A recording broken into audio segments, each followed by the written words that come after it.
Rick Harrison's son finally reveals shocking secrets about his father. Corey Harrison, a household name from the hit reality TV series Pawn Stars, has rocked the globe by unveiling chilling, sinister truths about his own father, Rick Harrison, as Rick's high-stakes trial enters a pivotal phase.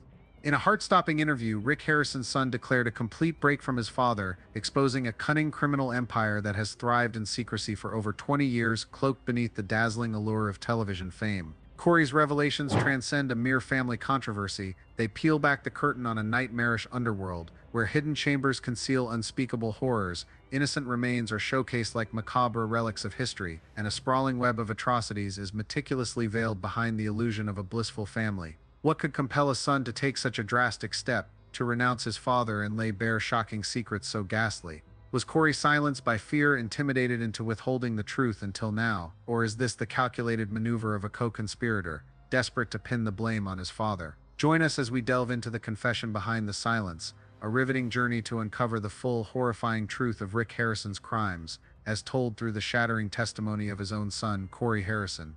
In the flickering glow of a dimly lit room, Corey Harrison's haggard face emerges, etched with profound sorrow. The 57-minute interview reveals a man utterly unrecognizable from the cheerful persona fans know from television. Though he repeatedly bows his head to avoid the camera, the anguish and exhaustion in his eyes betray a secret he's buried for years, a truth too horrific to bear. This isn't speculation or some impulsive outburst. Corey begins, his voice heavy with gravity. This is evidence, memories, and details about my father's crimes I wish I could forget. It all started on a fateful night when a 16-year-old Corey stumbled upon a chained filing cabinet in the dusty storage room of the pawn shop, an oddity, given the shop's typically haphazard records, none of which seemed important enough to lock away. Curiosity got the better of him, and he pried it open with a tool. Inside were black and white photographs, some yellowed with age, depicting human corpses.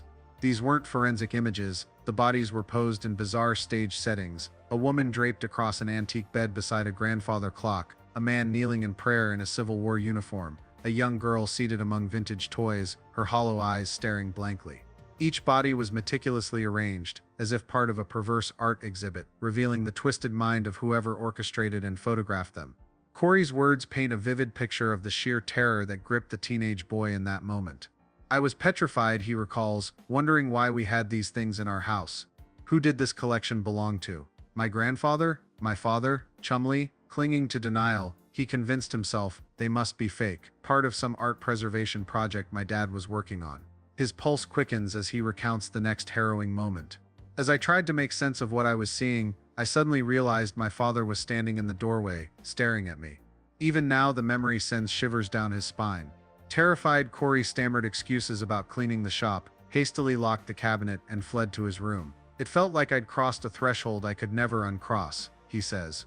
From that night, a cascade of unsettling events followed. Corey began scrutinizing his father's every move, noticing suspicious patterns. Rick would slip out in the dead of night, carrying a shovel and gloves, claiming he was treasure hunting, yet no treasures ever surfaced. He kept a private room in the shop that even security wasn't allowed to enter, dismissing inquiries with a curt, "It's for storage." Then there was the smell, not of decay but a sharp, antiseptic chemical odor, like a biology lab. The breaking point came when Corey, by chance, opened a suitcase in the trunk of Rick's SUV. Inside were new, high-resolution color photos of bodies in professionally lit settings, accompanied by handwritten notes in Rick's unmistakable script. Specimen 004, shoulder joint adjustment, 1997, verify skull integrity, ensure femur remains intact, historical value. With each discovery, intentional or accidental, Corey felt an unshakable sense of being watched, as if unseen eyes tracked his every move, or worse, as if Rick, by some uncanny instinct, would appear out of nowhere, catching him off guard. Despite his fear and mounting suspicions, Corey chose silence. At the time, he still believed his father was a good man, and the idea that Rick could be connected to those ghastly photos seemed unthinkable. He even chastised himself for entertaining such dark thoughts, spiraling into guilt. For years he lived in torment, plagued by sleepless nights and self-loathing. Then everything changed. Rick Harrison was arrested, facing a litany of grave charges. Corey's suspicions were confirmed, but the truth brought no relief, only deeper agony.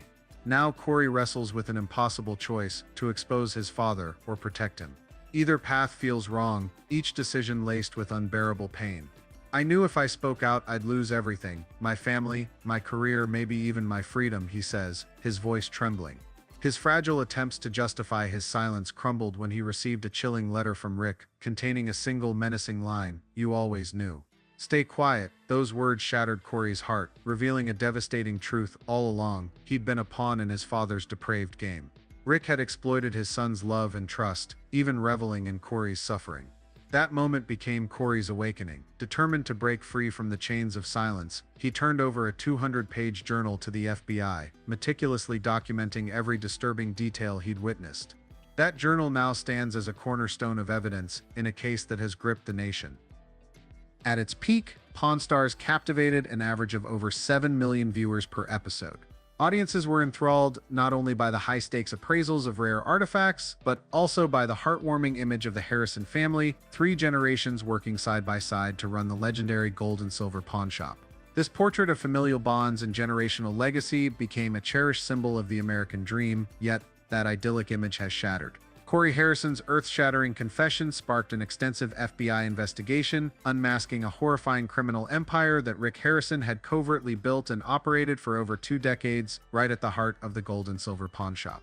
On the surface, the shop was the beloved centerpiece of a cultural phenomenon, but FBI investigators uncovered a chilling 3-tiered criminal structure designed with diabolical precision. The first layer, the pawn shop and its TV show, a flawless front. The second layer, shell companies like Harrison Asset Protection LLC, used to transport and store human remains. The deepest layer, a clandestine auction network catering to the ultra-wealthy, where bodies were sold as historical artifacts. Upon close inspection, we found that many so-called artifacts were actually human remains, the lead investigator revealed, with DNA matching unsolved missing persons cases across the US, Canada, and several Asian countries. The linchpin of this criminal enterprise's longevity was Rick's exploitation of his television fame to legitimize illicit operations. By labeling shipments as priceless antiques or film props, he evaded rigorous customs inspections and even secured exemptions at certain airports through shady sponsorship deals with major media outlets. Corey disclosed that 20% of the shop's inventory was marked as internal storage, never sold or documented, and stashed in a restricted area known as the Archive Vault. These revelations transformed the shop from an emblem of the American dream into a grotesque repository of human relics. With damning evidence and key witnesses now in place, Rick Harrison finally bowed his head and pleaded guilty. In late March 2025, Rick faced 29 charges, ranging from first-degree murder to running an organized crime syndicate, smuggling artifacts, money laundering, and obstructing justice. The prosecution accelerated after a 3-month investigation involving 70 federal agents and criminology experts. The trial commenced on September 18, 2024, at the Nevada Federal Courthouse, under tight security and intense scrutiny from global media. Dubbed the trial of the century for reality TV, it drew over 200 reporters providing live coverage. Networks like CNN, NBC, and CBS dissected every minute detail. A central question gripped the courtroom: was Corey Harrison complicit in his father's crimes? The tension escalated as Rick, throughout the proceedings, unleashed tirades, screaming curses at his son, branding him a traitor. In response, Corey remained silent, his head bowed, his face a complex tapestry of grief, guilt, and resolve. After 5 grueling weeks, the 12-person jury delivered a unanimous verdict. Rick Harrison was sentenced to life in prison without parole. Corey, due to his active cooperation with authorities, forthright testimony, and lack of involvement in concealing the crimes, was fully exonerated.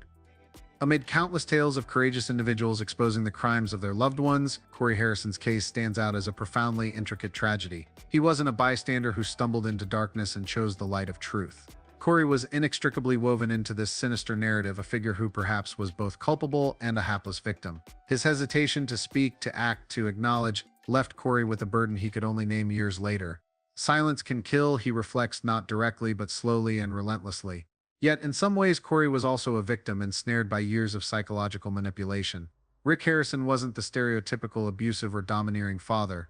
He loved his son, mentored him, and instilled in Corey a passion for history, antiques, and preserving fading relics.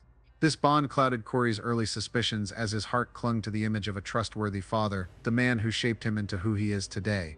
In the aftermath of the trial, Corey poured himself into repairing the devastation his father caused. He established a foundation to support the families of victims, those who lost loved ones during Rick's covert reign of terror. The foundation bears no Harrison name. Instead, it honors Ava, a woman Corey believes was his father's first victim, her name and likeness hauntingly matched to a preserved body he saw in a glass case in 2004. I can't bring them back, Corey says, but I can try to ensure what remains isn't forgotten. Public opinion is sharply divided. Some empathize with Corey's agonizing predicament, while others see the at his delay, an adult, a financial manager, who failed to expose heinous crimes unfolding right before him. Corey Harrison's heart-wrenching story is more than a shocking family scandal. It serves as a stark reminder of the destructive power of silence and the unparalleled value of courage in confronting truth, no matter how brutal. It shows us that sometimes unveiling the truth not only delivers justice for the harmed, but also liberates those who have languished in the shadows of deceit and crime. Let us remember, no matter how dense the darkness, a single spark of truth and bravery can pierce the night, bringing hope and healing to wounded hearts. What are your thoughts on this heartbreaking saga? What shocked you the most? Was the sentence handed to Rick Harrison just? Drop a comment below to share your perspective on this jaw-dropping story. Thank you for taking the time to watch this video. If you found this content compelling, don't forget to like, subscribe, and hit the notification bell to stay updated on all our latest breaking stories. We'll see you in the next video.